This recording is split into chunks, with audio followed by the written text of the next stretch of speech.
Kim Jong Il, the dictator who ruled over North Korea for 17 years, has died. According to North Korea's state-run media, Kim died of a heart attack while on a train. He was 69 years old. During Kim's tenure, North Korea made strides in developing nuclear weapons. It tested its arsenal in 2006 and again in 2009, much to the dismay of the international community. The country's nuclear ambitions led to it becoming one of the most isolated nations on Earth.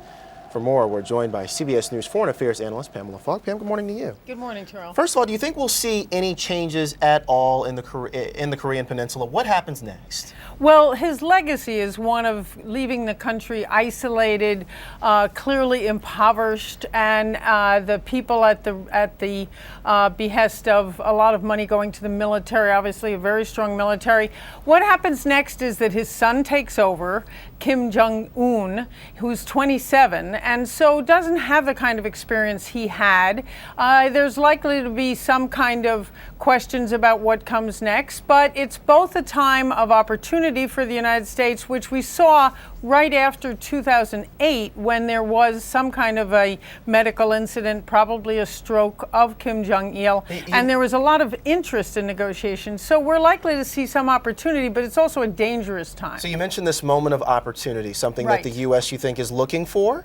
Yes, I think so, except that what's curious is this past summer in July, a delegation from North Korea had very rare direct talks with U.S. State Department officials, and they were reaching out. The United States was very skeptical, reasonably so, and backed off of moving that ball forward. They had hoped for a peace treaty. There's never been an actual peace treaty. There was an armistice after the Korean War. In 1953, right. Right. So it's still been an active, you could almost say, wartime situation. Yes, there are 28,000 U.S. troops at the border, and so it still is, it's very tense. Right.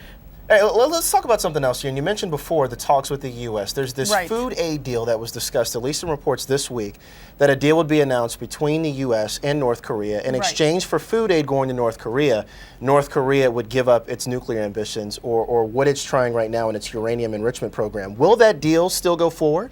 Oh, I think that deal will go forward. It will probably be slowed down somewhat. But they're going to be very nervous, as they always have been, about any kind of outside intervention, any kind of moves from the United States. But what they have always asked for, at least in the past 10 years, is direct talks with the United States. They started these six-party talks, which was the two Koreas, Japan, Russia, China, and the United States.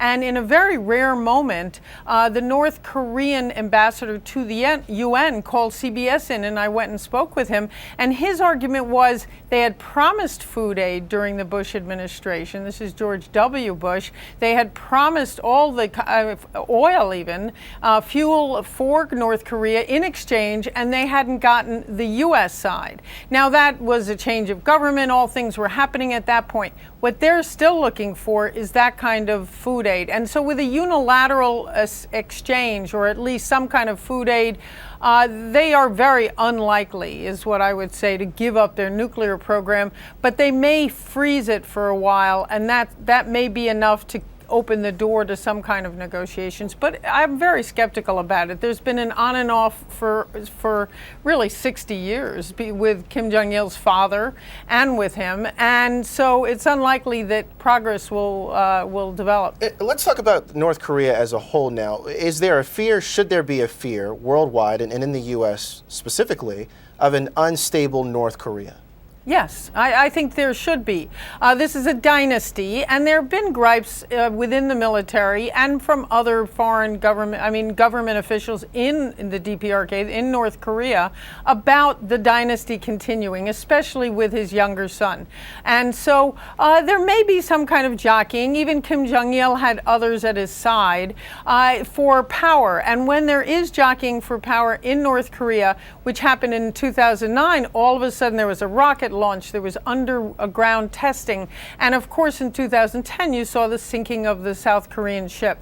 All of that is because they're nervous about their succession. That makes them unstable. So, and let's build on that point just a little bit here for a second. We're talking about a very vulnerable country right now. So will we see a heightened brinksmanship, you think, over the next couple of days, maybe even months in this power vacuum? I think they will try to do nothing except before try to deal with their own succession. But any kind of confrontation that might be accidental in the waters around them, in terms of South Korea confrontation, right, or sinking of a ship or anything else, could lead to something. I do not imagine that they will be testing nuclear weapons at this point unless they feel threatened by something. If they do, then they may very well, and that's what you saw. It always seemed to be, for some curious reason, on U.S. holidays, but right after he had the stroke, it was, I remember because I was at the UN, July 4th, Columbus Day, New Year's Eve, were all of these tests of North Korea just to show the world. And then, of course, they took the 2 U.S. journalists in hostage for quite a while. They've done a lot, and then under the table, they've sold illicit drugs. They've sold some of their nuclear technology to other countries. So it's not a clean regime. The question is, would they do any of these big events? And I think it's possible, but improbable. All righty. A time of uncertainty for sure. Absolutely. CBS News foreign affairs analyst Pamela Falk joining us this morning. Pam, thank you so much. Absolutely, Terrell. Good to be here.